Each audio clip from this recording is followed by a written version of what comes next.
just about to head out the door to the club field and do some flying for the day. And many of you have asked about the Core radio, and now with its announced release here in the States, I figured I'd take a quick second, kind of show you around the radio real quick, just so you can take a peek at it. First off, the case. Super nice case, not huge. I like the fact of how this opens. It's all black. Got my name on it, of course. A lot of room inside. It does come with a number of things, including a nice neck strap as well. Plenty of room for pens. If you're going to put some a GSU or some kind of support stuff in there, you can pretty easily. So here's the core. Pretty cool.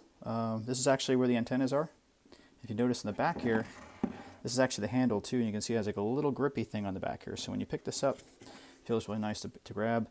When you look at this, it is carbon fiber and kind of a suede material. I think they call it Cordura. I think my buddy has a brand new Z06 and his entire interior is made of this stuff. Looks really nice. What I will tell you too is that the initial version of this with the silver, and it's kind of hard to see in this on video, but it looks like it's silver paint, but it's not. It actually is textured, and it looks much more titanium in person than it does in pictures. Beautiful switches. You can see we walk through it here. Nice slider with a detent right here in the center. Might be able to hear that. 2 position switches, and all the switches are replaceable as well to move things around. 3 position switches almost everywhere here. You look into the trimmers here, standard positions. Also, these are, you can hear them, they are in a momentary switches you can do for things. Same with these little eyebrow switches. Of course, rotation, detent in the center. Both sides are the same. Also in the back though, are these nice grips here.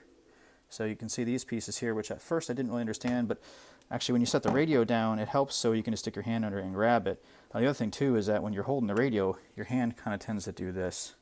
So you can hold it pretty easily, and feels really good in your hands. Really good feel. The sticks themselves, all ball bearing, really nice positive stops and things. Completely adjustable, which I'll show you here in a minute on how to do that too.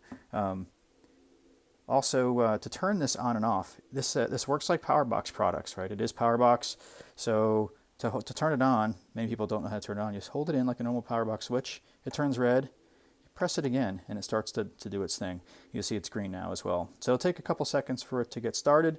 You can see this screen is actually really bright. It'll run a video across here in a moment, and it is completely visible in direct sunlight. And it is touchscreen, so one of the advantages of this is as you do your programming, it's all in the screen here.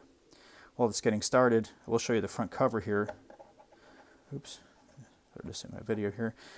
Is actually, you flip this open, has headphone jacks, both batteries are in here too, and the USB plug for updating, micro USB as well, and actually a servo piece here too. So you can plug a servo directly into this port and use it like a to basically adjust the servo or move it around with your sticks as you want. The plug here is pretty cool because if you're using PowerBox batteries, any of the PowerBox battery power plugs plug right into this, and that's how you charge the transmitter itself. And you can see it's up here on the screen. Of course, a nice positive stop as well. So here's the screen. The main screen's really bright. By the way, all these colors here, you can adjust any of these colors to be a number of different things. You can see it showing you both batteries. This is on my little AJ laser I'm running right now. Timer set for 12 minutes. Tells you what flight modes you're in, all that kind of stuff too. And you can see kind of some things across the bottom here. And that actually is more relevant when you are in the setup screens. So to get into setup screens, basically take this and just swipe your finger down. And we're going to go to change airplanes, or we want to look at to setup, go right here. This stuff follows in here. You can see all the functions, servo monitor, flight modes coming soon, mixers, some of the servo pieces here, some of the settings throughout it. There'll be more of this as we go on, being set up as we go. But if you get into the overall servos, you can click here. It takes you and shows you everything on one screen, which is really nice. So you can see this is set up as the aileron, servo 1, so it's the left aileron. This particular airplane, of course, has 2 aileron servos, 1 elevator servo, 1 rudder, and you kind of see them on here. So if you move the aileron stick, you can see they're moving, right? And you can see on top of here then, of course, if you click on the servo,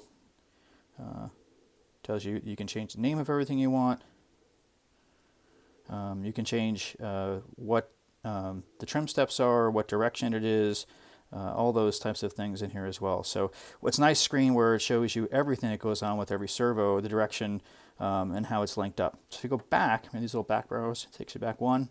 If you want to see the functions here, then it shows you actually what functions you had for the airplane. So aileron, elevator, rudder, throttle, ignition, and what control. So you can assign anything to anything, and then the trims. You can set the trims up for it, and fail safe here, of course, and what servo numbers they are. So the aileron function is tied to, going back to the other screen here. Let's go back one to this here. It's saying servo 1 and servo 2, so it's aileron left and right. So pretty slick way to go about it. Really nice integration with this, how it all fits together. If when you're in the main screen here, you can just hit this and it'll take you to the servo functions pretty quickly. So you can see like a servo monitor, so you can see everything move, all that stuff, right? Pretty slick. Anyways, that's the basics of the core. Hit that, takes you back home. And this screen, of course, has all the telemetry items that you want on here. You just basically hold and click it and off you go. So just real quick overview of the radio, and I'll show you next. Let's talk about how to turn it off. To turn it off, you just same way. Normal PowerBox power switch type things. Just basically hold it in until it turns red. Hit it again, and it shuts down. You can see here. All right, thanks for watching. I'll show you a quick video here next about how to adjust the tension on the sticks.